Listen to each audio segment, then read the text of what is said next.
You're working in a place like this. Good thing we broke up, my ex-girlfriend said with a laugh.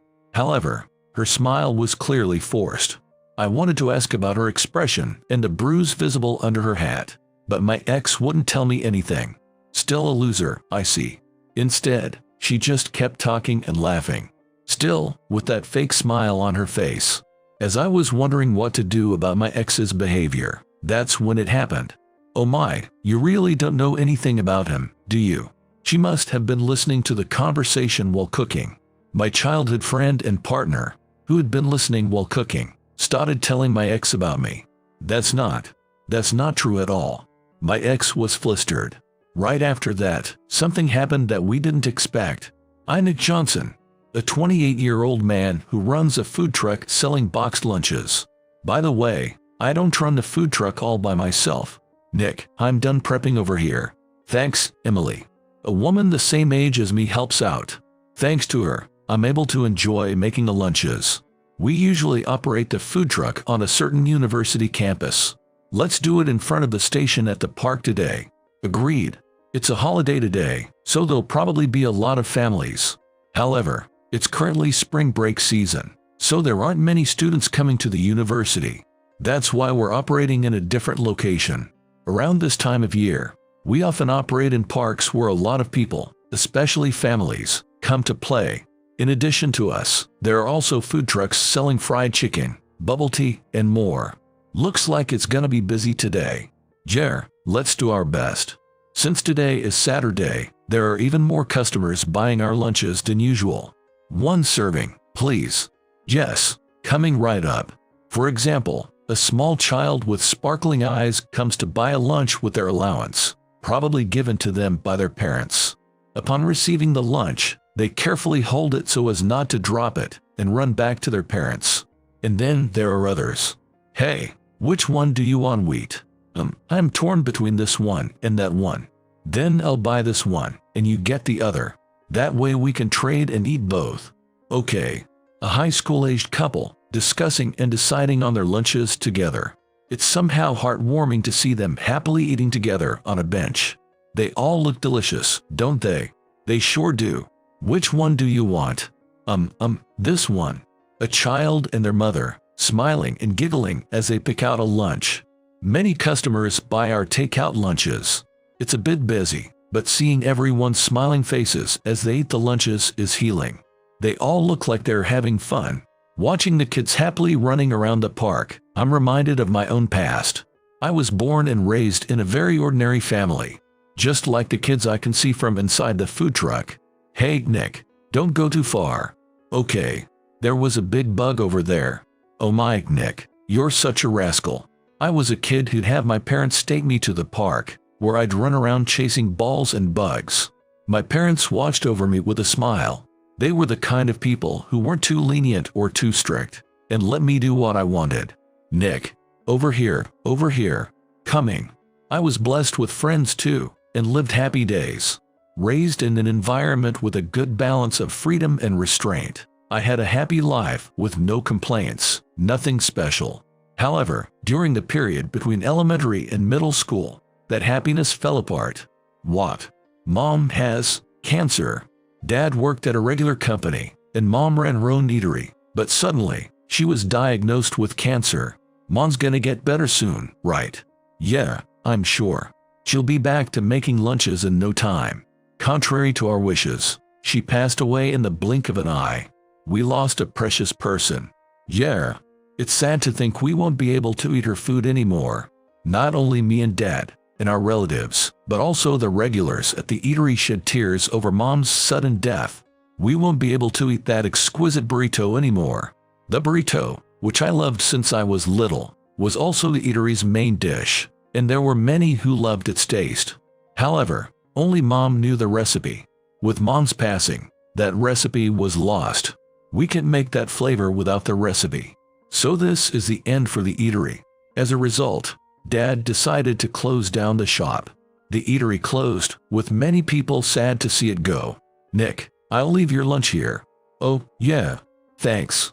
Eventually, I became a high school student. At my high school, lunch was a choice between a boxed lunch or the cafeteria.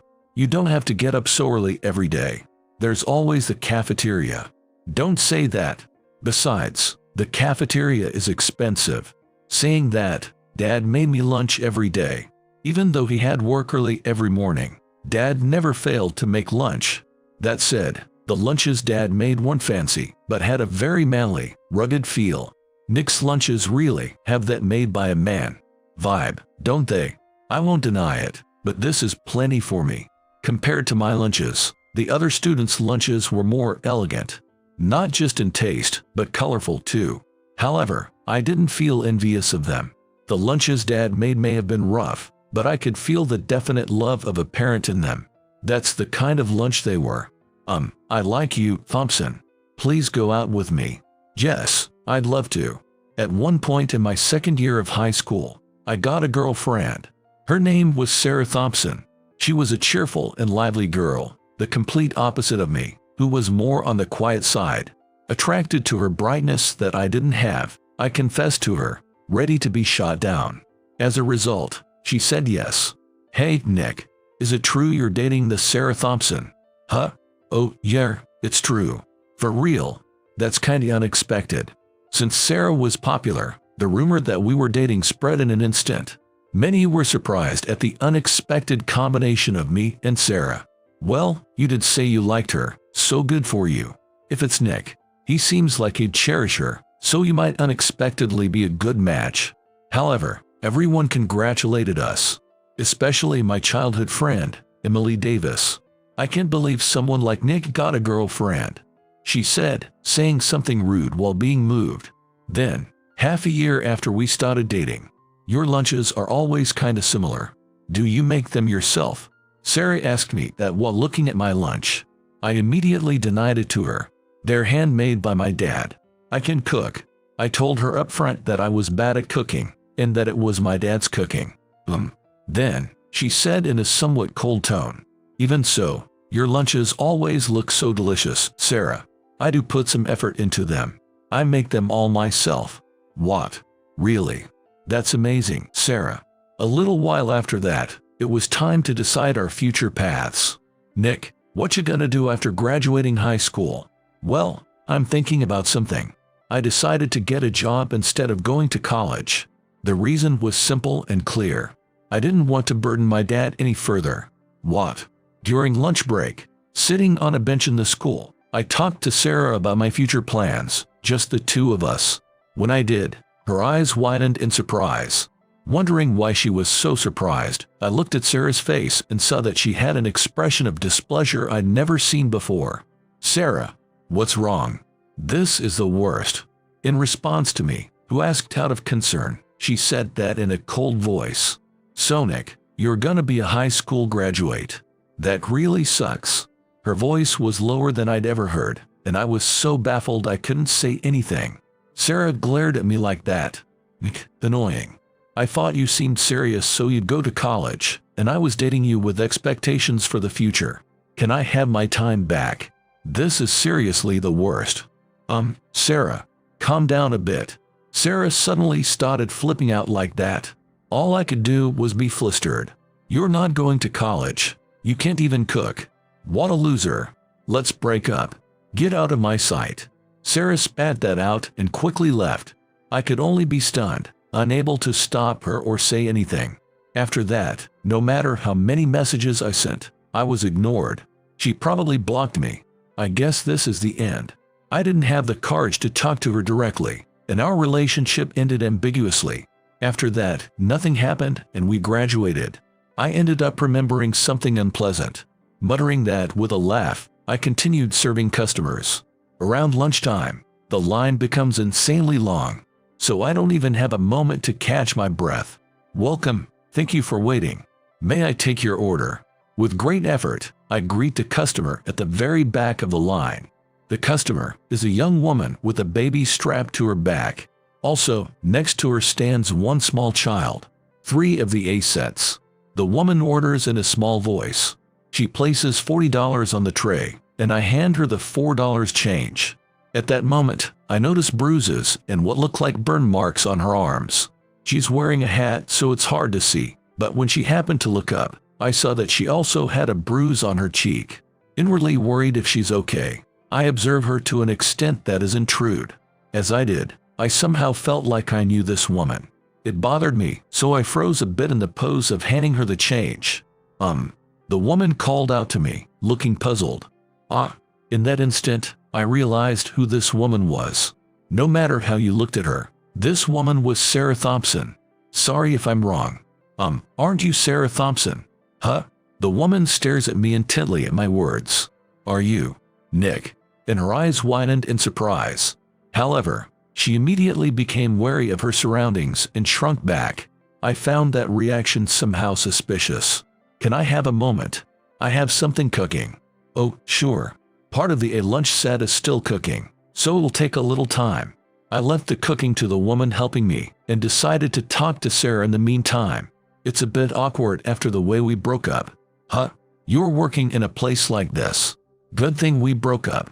As I was wondering what to talk about, she said with a clearly fake smile. Sarah, what happened to those injuries on your arms and face? Ignoring her provocation, I asked Sarah that.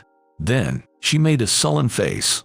Don't stick your nose in other people's business. More importantly, Nick, you're leaving the cooking entirely to that woman. Oh right, you can't even cook, can you? Still a loser, I see. She said that with a laugh, but it still only looked like a fake smile. Sarah, listen to me. It might be presumptuous, but I'm saying this because I'm worried about you. I have nothing to say to a bottom-feeding high school graduate like you. I try to reason with her somehow, but she rejects me. As I was wondering what to do about her behavior. Oh my, you really don't know anything about him at all, do you? The woman cooking seemed to have been listening, and said in an irritated tone. Huh? Then Sarah glared at her with a displeased look. Sorry for the wait. Here are your 3 sets. In response, the woman packaged the lunches and handed them over while taking off her mask. The moment she did, Sarah's eyes widened. Emily Davis. That's right, the one helping with my food truck was my childhood friend Emily. Huh? So even you're stuck in a dead-end job with Nick. You two doing okay? Yes, thanks to him. Unlike you, who threw away a good partner like Nick. What a waste, huh? Emily retorts right back at the laughing Sarah. Sarah makes an unpleasant face at that. A good partner, even though he's just a high school graduate with a food truck. And Sarah provokes back with that. That's right, Sarah. Thanks to that, I'm really happy now. Right, Nick? Well, Emily, not seeming to mind at all, leans on my shoulder while laughing. That makes me feel embarrassed, so I give a vague reply. Why are you happy with a high school graduate like him? Sarah said strongly to us in an irritated tone. However, as if regretting it, she immediately becomes wary of her surroundings again. Seems like you want to know, so why don't you tell her about what happened after that? Emily says that to me. Actually, after you dumped me. I take a deep breath and begin to explain. After being unilaterally dumped by Sarah, I was down for a while. Sigh. I ate my lunch alone in the corner of the classroom. The same old colorless lunch as always. I began silently eating that lunch. Huh? Emily. Then Emily appeared and sat next to me without a word. Feeling curious, I stared at Emily, and she suddenly smiled. Your dad still hasn't given up. He's still doing his best. And she said that while looking at my lunch. Yeah. He's still somehow trying to recreate mom's flavor every day. My dad's colorless homemade lunches were burrito every other day. This isn't it either. After mom passed away, dad had been running around trying to recreate her flavor while working as a regular salaryman. It's almost always burrito, but the flavor is different each day so it doesn't get old. Today it's kinda salty. The burrito that day tasted a bit too salty. The conversation doesn't continue, and I quickly look down. You broke up with Sarah, right? Emily said to me in a small voice. I confirmed that. Then, Emily takes out her cell phone and fiddles with it. Take a look at your phone. After a while, she prompts me to, so I open my phone. There was one message from Emily. Then, starting today, I'm your girlfriend. That's what the message said. I look at Emily in surprise, and she has a full smile on her face, though embarrassed. Until then, I had thought of Emily as just a childhood friend. When I actually became conscious of her as a woman, it made me really embarrassed. So in response to the message, I just sent a thumbs up stamp. Let's keep getting along from now on, Nick. Emily puffs out her cheeks a little at my cold response, but says that and helps herself to a bite of my burrito. Today was tiring too. Good work, Nick. After graduating high school, I got an office job. Emily works at a different company too. I'm home. Excuse me. When work is over, Emily comes home to my place with me. Since we're childhood friends, our relationship has become publicly recognized. Welcome back, you two. So Emily has practically become a member of the Johnson family, making us essentially a family of 3. Well then, shall we try making it again today? In the Johnson household, research was being conducted with the aim of reviving the burrito that everyone loved. We'd research this way and that. As we did, we started to become able to cook. Maybe I should get certified like this. There's something I want to try doing. Oh really? Then I'll help out too. And at 21, I took classes and got certified as a food safety supervisor. I passed the health department's various inspections, quit my office job, and opened a food truck. Emily also quit the job she was doing, became staff for the food truck with me, and that's how we're working together. It's terrible, Nick. Your dad, what? When Emily and I were 25, my dad collapsed. The cause was a cerebral infarction, and as if chasing after my mother, his wife, he passed away suddenly. He went pretty quickly. Yeah. I'm thinking once we sort through his belongings, we should sell the family home too. Emily and I split up to sort through my dad's belongings and decided to sell the family home while we were at it. In the middle of that, what's this? While sorting through the family home, I discovered a single notebook. Could that be? Yeah, it's Mom's recipes. What was written in that notebook were recipes from the eatery my mom used to run. Looking at it again, a huge number of menu items were written there. This is the burrito recipe. Among them, I found the recipe for the #1 popular dish, the burrito. However, that recipe was almost the same as the one the 3 of us, me, Emily, and Dad, had arrived at through our research. After years of effort, we had gotten close to Mom's flavor without realizing it. We ended up with Mom's flavor without noticing. Finding it at this timing might be fate, you know. Why don't we make this our selling point? Good idea. This burrito will be our signature dish. Happy about that, we decided to heavily promote the burrito on our food truck's menu. Then it started trending on social media and spread in no time. We usually operate on a university campus, so even people who know about us can't always buy from us. So we decided to sell our takeout lunches by online reservation. The hype kept building, and as a result, Emily's and my shop is now super famous. No way. No way. Hearing about my past, Sarah trembled as she said that. What's taking you so long? Then, a delinquent-looking man appeared. Sarah's body shook with a start. Hey Sarah, what are you blabbering on about? From her reaction, it seemed the one she'd been wary of all this time was this man.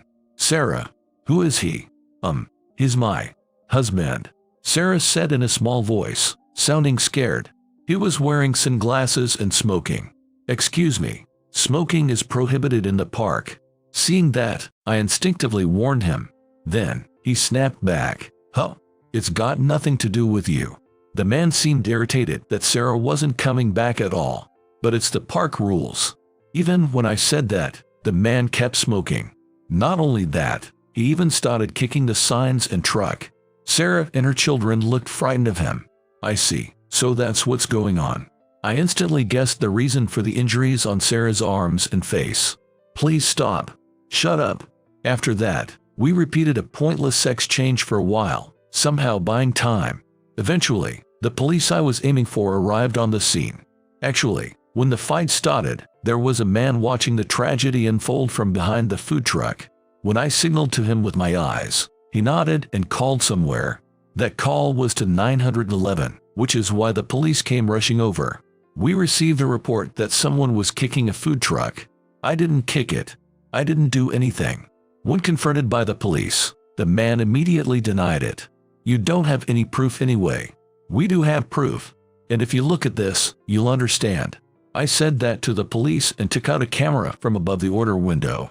When we first opened the food truck, there were issues like not having enough change, or Emily being unnecessarily groped. Back then we had no choice but to swallow our complaints due to lack of evidence. But to prevent that from happening again, we had installed cameras. Shut up. Who do you think you are? The footage clearly recorded the man's outrageous behavior as he shouted things like that. As a result, the man was taken in for voluntary questioning. I'm gonna go now. Having seen that through, Sarah said in a weak voice. Wait, Sarah. Contact me if you're in trouble. Also, there's still something I want to talk to you about. Saying that, I handed her my business card. Then, she took it looking apologetic, smiled for just a moment, and left holding her child's hand. Seems like she's been through a lot. Yeah, I hope I can help her out somehow. As I muttered that, Emily gave a wry smile. I was attracted to that kind side of you, Nick, but you're too nice for your own good. You think? I do. While smiling wryly at Emily's words, I watched Sarah walking away. When the child pulled on her hand, he said something. At that, Sarah embraced the child with tears in her eyes. I want to do it for that child's sake too. You're right. Those kids are innocent in all this. We talked about that while watching Sarah and the others. That must have been rough. Are you all right? Oh, yes. Thank you for calling them. Really, thank you so much. After the police left, the man who reported the incident spoke to us. Emily and I thanked him. Not at all. I'm a fan of your food, so please keep making delicious burrito. When the man said that, the people who had been watching from a distance also called out to us one after another. Everyone said things like that was rough. Huh, your lunches were delicious. Keep up the good work. Thank you very much. No, thank you for your continued support. We nodded with a smile at their words. And to meet their expectations, we got to work preparing the best burrito lunches. Hello, it's Sarah. A few days later, I got a call from Sarah. Her voice sounded calmer than when we met again. I'm sorry for the awful things I said the other day. And for what I did in high school too. I'm really sorry. Sarah seemed to be doing a bit better, and started by formally apologizing like that. Then she began to talk about back then. At that time, I was brimming with confidence. The reason she said such terrible things and dumped me back then was because she had that confidence, it seems. I thought, I'm this amazing. So a man who can't at least graduate college and get a decent job isn't good enough for me.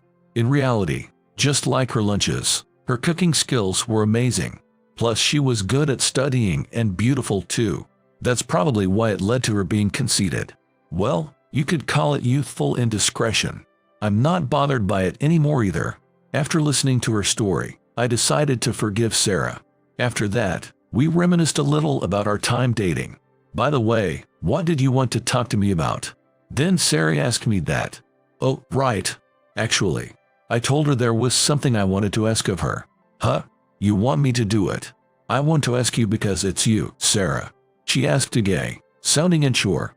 I nodded firmly to that. Pardon the intrusion. I've been waiting for you, Sarah. A few days later, Sarah came to Emily's and my home. I was the one who called her over. Come in, Sarah. Thanks for coming today. Emily, I'm sorry about the other day. Don't worry about it. I provoked you quite a bit too. Emily welcomed Sarah along with me. The two smiled at each other, having made up. Well then, shall we get started? After that, the three of us stood together in the kitchen. I then sent her the PDF by message. It was the recipe for our main product, the burrito. Today, we're gonna have you properly memorize the recipe. Yes, please teach me well. We decided to teach it to Sarah and have her join us as a fellow employee. Even if it was for a short time, I was Sarah's boyfriend, so I knew better than anyone how good she was at cooking. Actually, with our sales growing, we were considering opening not a second store, but a second truck. We were looking for someone who could cook to ride in that second truck. Would you become that cook? That's what I talked to her about and asked her to do when Sarah called me. You helped me out, so if that's enough to atone. And she accepted, which is why she came over today. By the way, when she says I helped her out, it seems to mean freeing her from her husband. That man, he was violent with me and the kids. He was violent towards Sarah and the children. When things didn't go his way, he'd go on a rampage, resulting in Sarah getting bruises and cigarette burns. That husband was arrested over the incident the other day. Furthermore, it seems he was sent to prison after Sarah went to the hospital, got a medical certificate, and filed a damage report. Right now, I'm in the middle of consulting a lawyer about the divorce. I see. You seem kinda happy. Yes. I'm happy that the divorce looks likely, but I'm happy that I can separate the children from that father. Saying that, Sarah showed an expression of being truly happy. Of those children, the baby will go to daycare, and the older brother will start elementary school once spring break is over. I'm glad the kids seem to be doing well. I'm adjusting the work schedule in consideration of the fact that Sarah is a mother of 2. All right, perfect. I can leave it to you at this rate. I'll leave the second truck to you. Sure, leave it to me. And so, a second truck was born for our food truck business.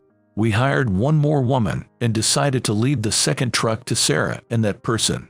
Looks like it's going well. Yes, it's going great. Freed from her husband, Sarah became her true self again. Thanks to that, she's increasing sales by making use of her innate cooking skills and intelligence. And in less than 6 months, she's almost caught up to the first trick sales. Looks like we can't lose to them either. That's right. Shall we come up with a new product? We felt a happy sense of crisis.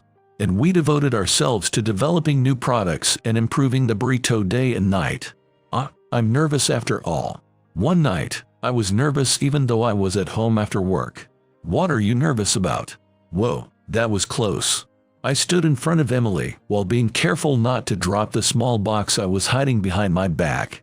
What's wrong? I got down on one knee in front of her as she tilted her head. I actually wanted to do this at a restaurant with a night view or something, but haha. Prefacing with that, I looked up at her with a serious expression. Emily, let's get married. And I proposed. Emily made a blank face at that. You idiot, Nick. You're 10 years too late. Eventually, she laughed with tears in her eyes and teased me like that. 10 years, aren't we still in high school then? I instinctively responded to her words. After that, Emily agreed to marry me. I'll make you happy to make up for making you wait. Please do. Emily and I laughed together. Just that made me firmly believe, without basis, that the future ahead would be bright. Hey, they said they want to feature us on TV next time. Really? That's a blessing. So shall we accept? Let's let even more people know about the burrito, which is a memento of my mother and the fruit of my dad's, Emily's, and my labor. And I vowed to live happily together with Emily from now on. A few years later, Emily and I are still selling lunches from our food truck as always. What's different from before is, Daddy, Mommy, I want to help too. Is that so? Then could you hand out the lunches together with Mommy? Yeah. One person joined our food truck. He gets along well with Sarah's kids too, and is eager to help out, saying he'll take over each of the food trucks when he grows up. You know, the burrito is my favorite. Yeah, it's Daddy and the others' favorite too. This burrito was made by Grandma, and Mommy and the others worked really hard with Grandpa to make it. Let's make it together when you grow up, okay? Okay. Our cute child who cheerfully nods at Emily's words. I vowed in my heart to always protect the smiles of these two.